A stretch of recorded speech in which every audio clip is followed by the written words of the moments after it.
Hey everybody, Joseph Rothschild here, aka Mono Bluetron, back again with another on-time episode of 10-Minute Testing. So, if you've been paying attention to the organization's sweet-ass meta updates from the OCG, you'll know that the link format and the new ban list basically just traded out zoos for true Dracos. Now, with Maximum Crisis ever looming and true Dracos on the horizon, I thought, why don't we pair their weird tributing conditions with a weird old archetype, and voila! The catastrophe you see in front of you was born. So with that, let's jump into deck edit and see what we've come up with. So here's the list.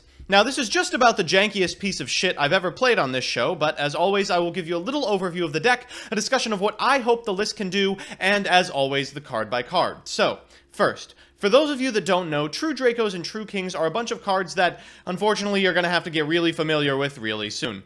In a world where links are imminent and the extra deck is about to suck mega butts, True Dracos are a Monarch-esque deck that uses tribute summons to play big dudes that protect other big dudes, and also add continuous traps, spells, and additional guys to your hand.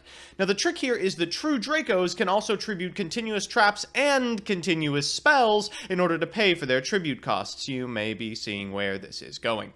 Anyway, most of the tribal spells and traps have a powerful effect when activated, a powerful effect when sent to the graveyard, and an escalation type effect that allows you to tribute summon a Draco. Seems busted, no? Next are the Crystal Beasts, a long-forgotten group of monsters that all go to the spell and trap card zone when they're destroyed on the field to sit as continuous spell cards. They've gotten some legacy pendulum support in the OCG, but for some reason that never came to the TCG, and with pendulums on the way out, it looks like it might never show up across the pond. These monsters are slow and bricky, but they make up for their unfortunate badness with exciting setups featuring Crystal Promises and Sapphire Pegasus. What we're hoping the deck can do is use the Crystal Beast to set themselves up as several continuous spell cards, which are the perfect tribute fodder for the True Dracos. Now there's some other synergy as well. Destroying them from the field with a Dragonic Diagram will put them in the spell and trap card zone, where they can wait for a Draco. Crystal Horde will plus us off of the destructions, and it's actually pretty remarkably easy to get an all-3 Draco Mech Soldier, since every Crystal Beast can serve as either a spell or a monster. So, here are the cards. We're playing one copy of Draco Mech Soldier. This card is searchable off of our searcher, so one is fine, since we probably don't want to see more than that. This bad boy is unaffected by the same type of card used to tribute him, which hopefully will be all 3 for us.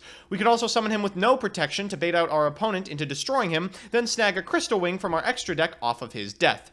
Next is 3 Knuckles and Knuckles, the True Draco Fighter. When your opponent activates a card or effect while you have this tribute summoned monster on your side of the field, you get to snag a True Draco or True King trap from your deck to your hand. Since space is tight in this deck, we're only playing Revival of the True King, a Call of the Haunted when it's activated, a Destroy a Monster when it goes from the field to the graveyard, and of course also an escalation. Next is 3 Dryas 3, who specials a True Draco or True King when he leaves the field. Hello, Draco Mech Soldier. And also protects your True Draco and True King monsters from your opponent's card effects. For Crystal Beasts, we're playing the good ones, along with a couple bad ones sprinkled in as well. 3 copies of Sapphire Pegasus, which places a Crystal Beast in your spell and trap card zone when it's summoned. Boy, this was OP in like 2003?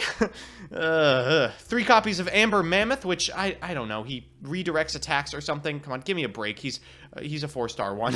3 Tiger, which gains 400 attack when it attacks an opponent's monster. We'll just skip past this one. 3 copies of Ruby Carbuncle, which specials a whole lot of Crystal Beasts when it is specialed, and 2 Smunk to find Pegasus. Next is spells. 3 copies of Promise for Pegasus plays and specialing Ruby Carbuncle. 1 Blessing to restock on tribute fodder after we have used them to tribute. 2 Beacon to special 1 when we have 2 in our zones, and 3 Terraforming for our field spell suite. We've got 3 copies of Dragonic Diagram, which protects our Dracos, and 1 Ancient City Rainbow Ruins when we're on that plan. Finally, for traps, we have 3 copies of Revival of the True King and 3 Crystal Horde, an OCG-only card that I am always frustrated we don't have. In the extra, we've got 1 Crystal Wing for Mega Dragon Mega Man, 1 Thunder King for overlaying onto our rank 6, 1 Utopia 6, 1 Utopia 5, 1 Utopia 4, then a really bad bunch of rank 4s. These are effectively interchangeable, just play whatever. 1 copy of Carigneon, 1 copy of 101, 1 Heartland Draco, 1 Castel, 1 Direwolf, 1 Kidori, 1 Gagaga Samurai, 1 Daigasto Emerald, 1 Abyss Dweller, and 1 Cowboy?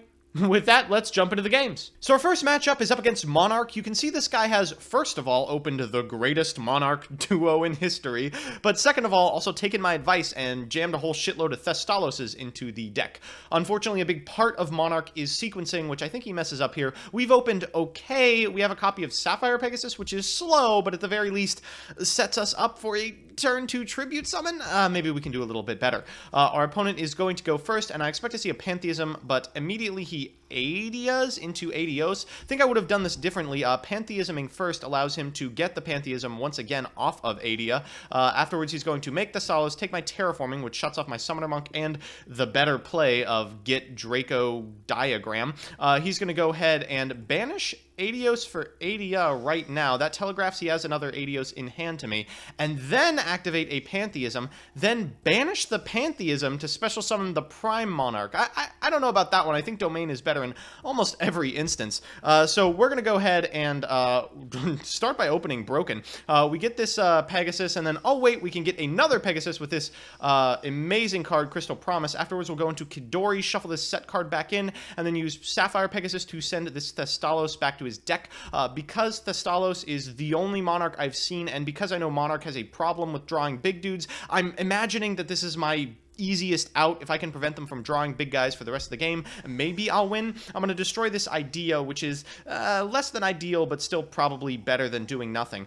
He's going to tribute 2 for a Thestalos, rip this Tiger out of my hand. I think I would have probably ripped the Dranius 3, then summon some guys from graveyard and attack into my Kidori. I'm still feeling all right. I do have the ability to make this Darius, and it's not the best thing in the world, but if he destroys it, I can get a Draco Mech Soldier, which I think he actually can't get over until he sacks into a copy of Domain. He draws a Return of the Monarchs, which is not great without another Monarch in hand. This is really what you want to see with Thestalos on turn 1. Then he's going to switch everyone to attack and get in for the fat beats. I know in order to prevent the Pantheism from going back to his hand, I'm going to have to figure out a way to get rid of this Idea, and thankfully I draw something that enables this Summoner Monk. Now I can Pegasus, get a card to my Spell and Trap card zone and go into Castel. This sets up a Knuckles and Knuckles for next turn, as well as clearing his entire board. He has access to Adios for Mithra, but that's really not very good. He is going to do it regardless, set up a couple of blockers, and hope that he's not dead on his turn. I like activating the Monarch Stormforth in order to get the card in graveyard for the Prime Monarch. That's a cheeky little play that I've done a couple times. But we have the Dynamite Knuckle, and he's going to concede. Our second matchup is up against Volcanic Paleo, a deck that is very near and dear to my heart. I definitely saved this, half because I liked the duel, and half because I'm going to steal the hell out of the deck list.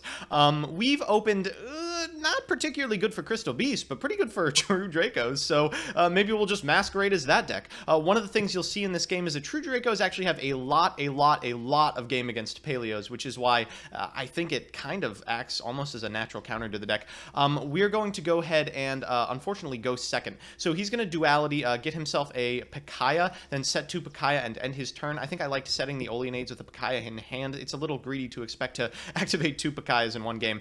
But we're going to go ahead and Dragonic Diagram our way to a copy of Dynamite Knuckle, then we'll set 3. It's not the best thing in the world, but Revival of the True King means that we can destroy one of his monsters and tribute summon this guy on our turn, which is probably good enough. He's going to go ahead and activate Pacaya. I'm going to chain Revival of the True King. This allows him to discard and draw 2 cards. He activates the second Pacaya, so I guess now I'm looking like I have egg on my face because he did, in fact, get to activate both of them.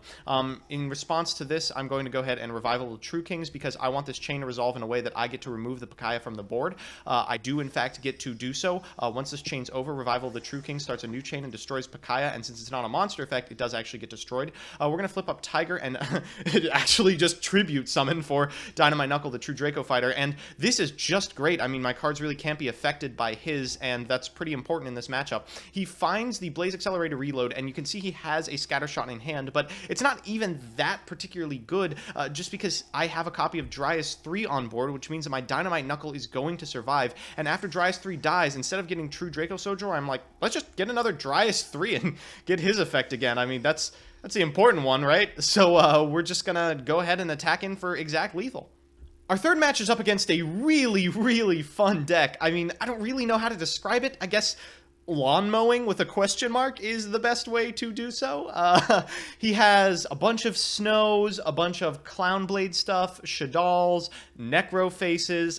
There's some fluffles in here as well. You can see the Gren Maju de Iza. I mean, I'm really excited. So we've opened not great. I mean, this is kind of the biggest weakness of the deck. Sometimes you just open Pegasus and have to hope that normal summoning a guy doesn't get you killed. Unfortunately, this game it is very likely to. We're going to go ahead and Pegasus for Pegasus, set this Crystal Horde. He's going to activate this lawn mowing, just hit a million cards. Ooh, geez. Trick Clown, Shadal Dragon, Toy Vendor, is that the whole chain? Yes, so Toy Vendor is going to get Fluffle Bear, this Dragon is going to destroy this Crystal Horde, and Trick Clown is going to, of course, reborn himself, losing my opponent 1,000 life. He's going to use Bear to get another copy of Toy Vendor, and then activate Toy Vendor.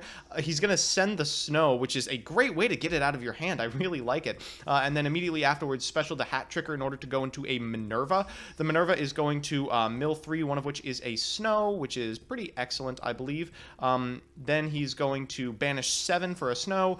This triggers 2 Necro faces, and he's going to banish another 7 for another Snow. This gives him access to another rank 4, as well as 15 cards in the banish zone, and an additional 10 from him and 10 from me after these Necro faces resolve. So now this Gren Maju de Iza is 9,600, and we're just gonna get OTK'd. So we're back with the deck, and I think that last game is evidence enough to tell you that I don't think this deck is going anywhere anytime soon. Magic the Gathering uses the term parasitic to describe cards that only work well within their own archetypes, and Yu-Gi-Oh! Is designed to be parasitic by nature. Now, that's not a weakness of the card game, it's the way it's designed from the ground up, but as a result, it's not particularly good to jam a decades-old strategy into a tier 1 meta deck. Very often, I found myself wanting to use more True Draco spells and traps to tribute for the True Draco monsters. That's how the archetype was designed, and they get giant, powerful effects by doing so. As a result, relying on the incredibly bricky and intensely slow Crystal Beast archetype to set up do-nothing continuous spells and traps in order to tribute for actually powerful cards really didn't do enough. In short, I think this is fun for online play, and in a world where we ever get Crystal Horde, I would probably sleeve it up and take it to a locals as a joke, but I'd be cautious doing so. Don't expect to get a lot of wins off of this strategy. You're probably better off just playing True Draco Pure. So that's that. I hope you enjoyed another pitiful attempt at me trying to make a deck that I liked when I was a child playable as an adult. If you like the decks that I play on this show and want to see me play them on stream, I'm on twitch.tv/monobluetron every Monday and Wednesday from 9:30 to noon Eastern Standard Time. And if you want to see me play a certain deck or archetype on a future episode of this show, let me know in the comments section below and I will do my best to accommodate you. Otherwise, I'll see you Thursday.